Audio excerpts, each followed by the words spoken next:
이번에 결혼하고 첫 명절을 보내러 갔는데 어머님, 저 남편 이렇게 셋이서만 복매운탕을 먹으러 갈 일이 있었습니다. 평소에 엄청 잘 챙겨주시는 어머님이시라 저희 앞접시에 고기를 덜어주시는 것에 대해 거부감이 없었습니다. 그런데 저한테 주실 때 껍질이 여자한테 좋아 하며 주시더군요. 같은 말씀을 하시며 두세 번 정도 떠주셨는데 감사히 먹고 있던 중 제 것에는 뼈에 껍질만 달랑 붙어있는 고기만 있다는 걸 알게 되었습니다. 그러고 나서 남편의 앞접시를 봤더니 동그란 살점이 붙어있는 고기가 가득 들어있더군요. 그동안 그래서만 보기만 했던 일들이 저에게 벌어질 거라고 생각도 못했었기에 당시에는 이게 뭐지? 하는 생각만 하다 지나갔던 것 같습니다. 그런데 집으로 돌아오는 길에 서러운 마음에 자꾸 눈물이 나더라고요. 해서 남편에게 말하고는 엄청 울었습니다. 저희 친정 어머니가 몇 년 전 투병 생활을 하다 돌아가셔서 그런 만큼 돈이 아니라 사람만 보고 결혼해야지. 제2의 가족 같은 분들을 만나야지. 라는 생각으로 했던 결혼이라 더 힘들었던 것 같습니다. 남편은 그런 제 옆에서 안절부절 못하고 있었고요. 여기서 참고로 말씀드리자면 저희 엄마가 아파트와 땅을 물려주셔서 저는 부동산 자산을 억대로 가지고 있습니다. 해서 결혼 당시 시댁에서 식장 비용을 내고 축의금과 차를 사주신다 하셨었죠. 그런데 식사 비용이 예상 밖으로 많이 나온 건지 어른들 축의금을 다 챙겨가셨고 차는 아이를 가지게 되면 그때 사라고 말을 바꾸셨습니다. 아무튼 제 말에 많이 혼란스럽다며 안절부절 못하고 있던 남편은 평소 어머니를 애틋하게 생각하는 사람입니다. 어머님이 가장처럼 일궈낸 집안이라 그런지 더 애틋해하는 것 같더라고요.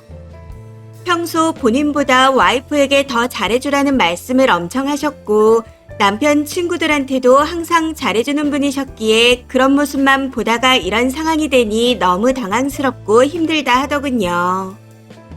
그래도 계속 제 눈물을 닦아주며 해결하겠다 하더니 시간이 얼마간 지나고 난 후 너가 오해했을 수도 있잖아. 다른 경우일 수도 있을 수 있는 거고. 난 껍질을 더 좋아하거든. 껍질이 더 맛있기도 하고. 엄마가 정말 너 좋은 거 주려고 그랬던 걸 수도 있지 않을까? 라는 말을 하는 겁니다. 그 말을 듣고 경악스러워서 입을 가리고 울었는데 지금 연기하는 것 같아. 왜 그렇게 울어? 라고 하더라고요. 순간적으로 남편을 한 대 치고 싶다는 생각이 든 제 자신에게 너무 놀랐습니다. 아무튼 남편의 말에 너무 화가 났지만 꾹 참고 대화를 이어갔죠. 결론은 남편이 어머님을 애틋해하는 걸 알고 있었고 이렇게 저만 속상할 일이 한 번은 있을 거라 예상했기에 이번 한 번만 넘어간다. 대신 또 오해라는 단어를 사용하면 아빠한테 이야기하겠다. 하고 넘겼습니다. 저희 아빠가 시집살이를 고되게 하는 엄마를 보고 어느 날 할머니한테 전화로 고래고래 소리 지르시다 찾아가서 뒤엎고 난 후 다신 안 보셨거든요. 아빠의 친엄마인데도 15년 뒤 할머니 장례식에서 다시 만날 정도로 성격이 불같으십니다. 이 얘기를 해주니 얼굴이 굳은 상태로 당신을 못 믿어서가 아니라 이게 다 오해였으면 하는 마음이 커서 그런 거야. 오해라면 당신 감정도 다 사라지는 거라 생각해서 그렇게 말했어. 하고 말하더군요. 해서 네가 마마보이라서 그런 생각까지 간 거다. 앞으로 한 번만 더 그런 생각 가지면 그때부터 나는 너와의 결혼 생활을 다 청산하고 0부터 시작할 거다. 하고 말했더니 제가 무섭다네요. 저는 그런 행동을 하신 시어머니가 더 무서운데. 아무튼 그 이후 저도 화가 나서 남편과 대판해버렸습니다. 제 성격이 사랑하는 사람을 위해서 참을 땐 잘 참지만 한계치에 이르러 선을 넘었다는 생각이 들면 꼭 대가를 치르게 만듭니다. 그래서 뼈다귀에 붙은 껍질을 발라먹으면서도 아무 말 못했던 건데 이제는 그런 제 자신이 너무 싫어지네요. 엄마가 생각나고 엄마한테 죄스러워 속상합니다. 하늘에서 다 보고 계셨을까 봐요. 저는 앞으로 어떻게 해야 할까요? 어찌할지 방법을 모르겠습니다. 추가입니다. 시댁에는 결혼 전부터 몇 번 갈 일이 있었습니다.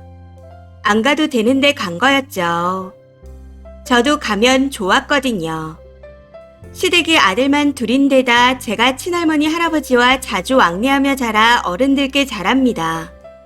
싹싹하다는 소리도 많이 듣고 어른들과 소통을 잘하는 편이죠. 그래서인지 할머님과 아버님께 예쁨을 많이 받았습니다. 남편이 아버지가 웃을 줄 아는 사람이라는 걸 몰랐다고 할 정도로 무뚝뚝한 분이라고 하셨는데 저희가 시댁에 가면 남편은 쳐다보지도 않고 저만 보고 웃으십니다. 할머님도 마찬가지셨고 어머님도 저한테 잘해주셨습니다. 첫 만남부터 너무 예뻐해 주셨고 이렇게 예쁜 며느리를 데려올 줄 몰랐다고 하셨죠. 그런데 딱 한 가지 걸렸던 건 만나는 어머님 지인들마다 이렇게 아들밖에 모르는 사람 없다. 아들한테 진짜 잘한다. 라고 하셨던 겁니다. 그리고 첫날 인사를 드리러 갔다 하루 자게 되었는데 다음날 아침 남편은 쿨쿨 자고 있었고 저는 할머님 어머님 소리에 조금 일찍 깨서 나갔습니다. 그런데 어머님이 남편이 어릴 때 이야기를 해주시다가 갑자기 우리 아들 볼에 찬바람 맞겠다. 창문 닫아라. 하고 명령식으로 말씀하신 적도 있었습니다. 당시에는 이게 무슨 일이지 싶었죠. 너무 황당해서 지금도 제가 그 문을 닫았는지 어쨌는지 기억이 나지 않습니다.